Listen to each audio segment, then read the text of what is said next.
Hey guys, and welcome back to What If Soul. I'm your host, Broken Soul, and it's time for a new episode of What If Ash Could Start Over. But before we get started, guys, as always, please like, comment, and subscribe. Let's try and reach our goal of hitting 1,000 subscribers before the end of the year.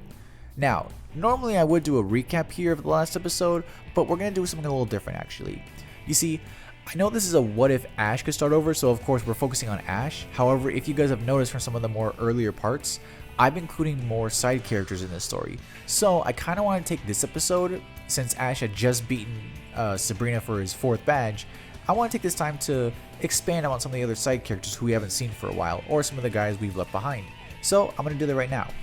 We're actually going to make our way toward a random forest somewhere in Kanto, where a particular trainer is actually training with some of his bug types. We're actually going to take a look at Samurai. Now, I'm not going to give Samurai his own little side quest or anything like that, but I am going to let you guys know what he's been up to. He's been working hard, yes. He's caught several Pokemon from several different regions actually. For one, he's caught a Ninjask and Shedinja from Hoenn. He of course has his Ariados from Sinnoh, as well as a Drapion actually. He also has a Scizor whom he evolved from a Scyther from a while back, as well as several other Pokemon. He's training pretty hard to really be the best that he can. I'd say, now I'm not a power scaler, but giving him a power level, I'd say he's, I'd say pretty high gym leader, low elite 4 level. He's ready for the competition. He's just training and waiting for the day to come. Now that was Samurai. Now moving on actually to our next character, we're actually going to move a little bit toward just past Cerulean City, where we're going to be looking at AJ. Now, AJ's Pokemon, I kind of want to leave that as a little bit of a surprise for whenever he meets back up with Ash, because let's face it, all the side characters are going to meet it back up with Ash. So I figure for AJ's thing, he right now is actually over at his gym, still training, still doing his best to become stronger and stronger, just waiting for the day when the competition starts up next. He and his partner Sandslash, yep, his little Sandshrew evolved, are working diligently, trying their best day in and day out. Now, AJ isn't spending all of his time at the gym. He actually goes out and he actually challenges other trainers. He goes out to different regions whenever he gets the chance to. He'll try to catch whatever he can to make his team stronger and stronger. He's very determined and a contender. That kind of brings me to another side character, Damien.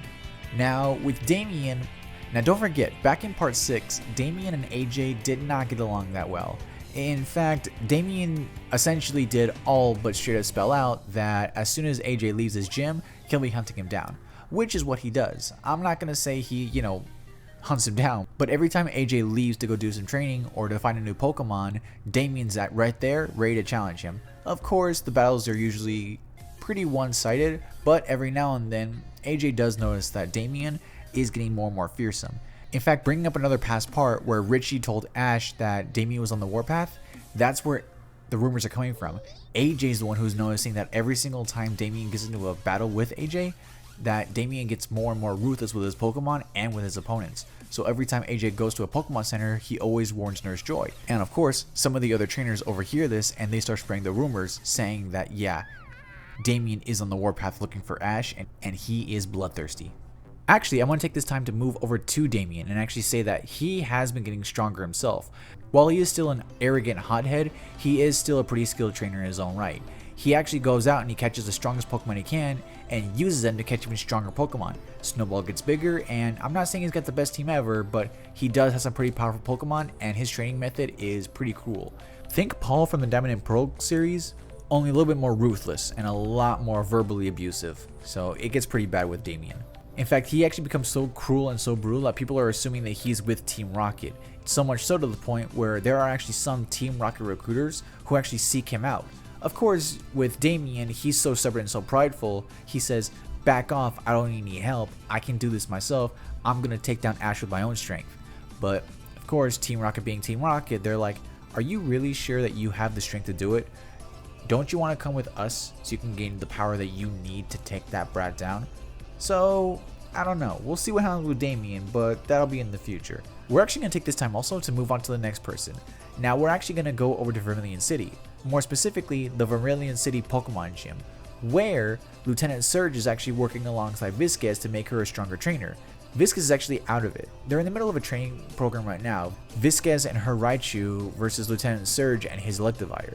Now, you can tell Visz is out because her Raichu gets taken out in 2 moves. Lieutenant Surge actually looks at this and goes, Visz, what's going on with you? You're never this out of it. What's going on, soldier? Viscas actually pops to attention saying, Sir, all due respect, I didn't like what happened in that battle between you and Ash. Yeah, you both gave it all out, but I don't know, sir. I feel like you're a lot stronger than that. How could you have lost against that guy? But before she can continue that sentence, Lieutenant Surge just stops her saying, At ease, Viscas. Viscas stiffening up, actually coming to attention, where Lieutenant Surge goes, Viscas, let me tell you something. That boy is a very skilled and very powerful trainer. You saw what his Pokemon did to mine. Yes, I did get a few hits in, but in the end, it was the stronger trainer that won. He was the stronger trainer, not me. I still have a lot to learn, despite the fact that I've gone on that training trip. This is the lesson I'm trying to teach you. No matter what, there's someone out there who's always stronger. Never underestimate your opponent. Viscas still doesn't like this though, but Viscas isn't exactly listening. In fact, she's getting more and more angry. Lieutenant Surge sees this and he has a little bit of a plan, going, Alright then, fine. Viscas, I can tell that you can't even listen to what I'm saying right now. So I'm giving you an order. And she says, Sir? Lieutenant Surge, with one side of his hand, goes, You are not my student anymore. This shocks Viscas, going, Wait, Lieutenant Surge, what are you talking about? But Lieutenant Surge explains, You're not my student anymore, because you're going to take the gym challenge. This shocks Viscas even more, going, Wait, I'm what? You heard me, soldier. I can tell that you did not like the way that my battle ended with Ash. So I'm actually going to put you to the test. If you think you can do better, then by all means, take the gym challenge. Meet him on the world stage and show me that you actually can. Viscas actually can't believe what she's hearing. She goes, Sir, but I want to be your student. That's when Lieutenant Surge goes, You are still my student, but this is going to be one of your best lessons ever.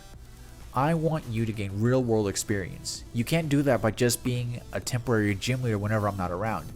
So I'm going to take over the gym for a while. In the meantime, you get out there, you earn those badges, and you come back stronger than ever. And whenever you get as far as you think you've gotten, come back and we'll continue your lessons. Viscas salutes her commanding officer, going, Yes sir, before running off to pack her bags, leaving Lieutenant Surge with a smile and a thought, going, Alright Ash, let's see what happens. Let's see if you can make my student that much stronger. Moving on again, we're actually going a little bit more up north, towards Cerulean City, where, at the Cerulean City gym, the three Waterflower Sisters are actually entertaining a crowd of people, finishing off their ballet of the Brave Little Seal. They actually noticed that their stadium is a little bit more extra packed today. I guess they were expecting another interruption from Ash like last time. This annoys the sisters, but at the same time makes them laugh, wondering, wow, well, I guess we should thank Ash for putting more butts in seats. That's when their two assistants come out with towels and water bottles to help dry them off and hydrate them. Yep, Joe and Giselle. As thanks, the two of them actually wanted to stay with the Waterflower Sisters for a little bit longer just to help them out. Giselle really wants to become part of the show one day, whereas Joe, he's taken the opportunity to train with the three Waterflower Sisters until he can challenge them to a battle and then make his way over to Pewter City to challenge Forest. The two trainers have gotten a lot stronger.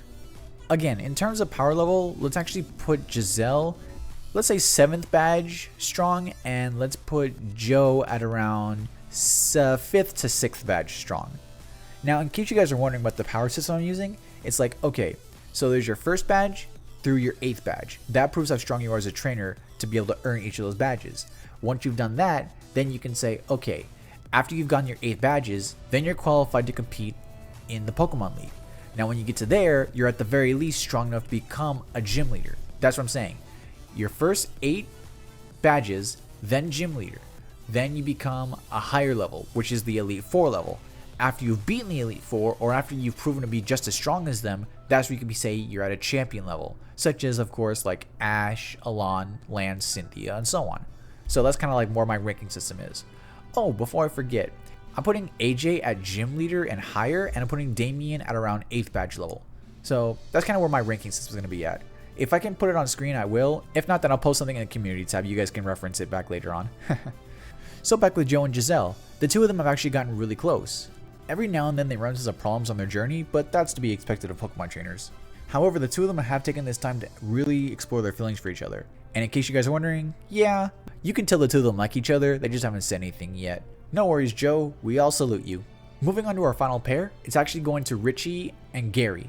The two of them are actually still in Vermilion City along with Viscas, but the two of them are over at Professor Cerise's laboratory, where the two of them actually study under the professor. Now, they're not doing what Ash and Go did during the Journey series. Instead, they're actually in the lab with them, studying, doing what they can, working with the other scientists there. Of course, every now and then, Professor Cerise has the two of them go out as research fellows, but they don't do any more than like, oh, just go out to, say, this part of Kanto and study this, or go out to that part and study that. Little things like that.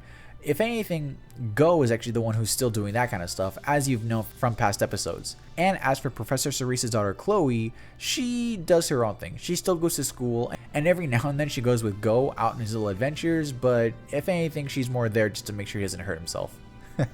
We love you guys. Now, as for Gary, I'm actually going to put him at, I'd say, just before Elite 4 level. Whereas with Richie, I'm going to put him at high gym leader level. Now, the two of them, again, they're really strong. The two of them train every single day. Their routines are pretty simple. It's wake up, study, train, go to bed, rinse and repeat. So the two of them are getting stronger every day. Their main motivation is the same as everybody else's. In fact, everyone I've just listed off has the exact same thing in common. They're all motivated to get stronger so that they can challenge and beat Ash one day, the champion of Alola and the fan favorite for the Indigo League. Speaking of our hero, let's actually move on to Saffron City. Ash and the gang are actually at the Pokemon Center where Ash has left all of his team to get healed up. Now he and Misty and Pikachu are all just sitting around talking. Misty's actually wondering where Ash and Weasel got that whole Ice Aqua Jet idea from. But before Ash can explain anything, Brock actually looks over at Ash with a very serious look saying, Ash, the two of us need to talk. And that's where I'm gonna leave for now, guys. Now, I know this is a very short episode, and I mean very short, but I wanted to take this opportunity to kind of explain what everybody else is doing. I want to show that, hey, they're not all just sitting on their hands, just, goofing off. No, everyone's working. Everyone's doing their best, and they're all working really hard in order to become the best that they can be. Ash, ever since became champion, has become really motivated to want to do better, to become stronger. And while he does not know that he's influencing all of these different people around him to get stronger, he is at least noticing that the competition is getting more and more fierce. That pushes him to train and get stronger himself. And with that, guys, let's actually move on to my favorite segment of the video, Question of the Video, where I take questions from you guys in the comments and I read them out loud and try to answer them the best I can. So for this question, @Ninziomon asks, what is your favorite Pokemon movie and favorite generation of the anime? Okay, so this one I like a lot because my favorite movie of the entire franchise is honestly Pokemon Lucario and the Mystery of Mew. Now, I don't know what it is about that movie, but I think it's because it's my favorite for several reasons. So I'm an old school Pokemon fan, and by that I mean I grew up with Veronica Taylor and them in the old 4Kids dub. So Lucario and the Mystery of Mew was the very last movie, or the very last movie that she did before they switched to the new cast. Now, in terms of my favorite generation, it actually is a tie between Generations 3 and Generation 6. Because I love Generation... I don't know what it is, but Generation 3 just felt just not nostalgic, but it felt almost like home for me. It just felt weird. Hoenn was the place I wanted to always go to in terms of where I would go in the anime. However, Generation 6 in Kalos, I don't know what it was, but I think for the animation, the battles were just so amazing. The story was fantastic, and come on, I really need to say more? Ash Greninja, the form, the theme, the concept, the music. Oh my god, the music! I have it as my ringtone. I'd play it, but I don't know if I can get copyright struck for that. But either way, it was just, I loved it so much. But no, @Ninziomon, thank you so much for the question. But yeah, no, my favorite movie is Pokemon Lucario and the Mystery of Mew, and my favorite generation is Generations 3 and 6. It's a tie between the two of them. Yeah, no, guys, thank you so much for watching the video. Again, please like, comment, subscribe, share the video with friends, family, your dog, your neighbor, that guy you hate from down the street, the one. But anyway, oh god, I'm just rambling at this point. So, with that being said, guys, this is Broken Soul saying, may y'all souls be ever bright. I love you guys. Bye.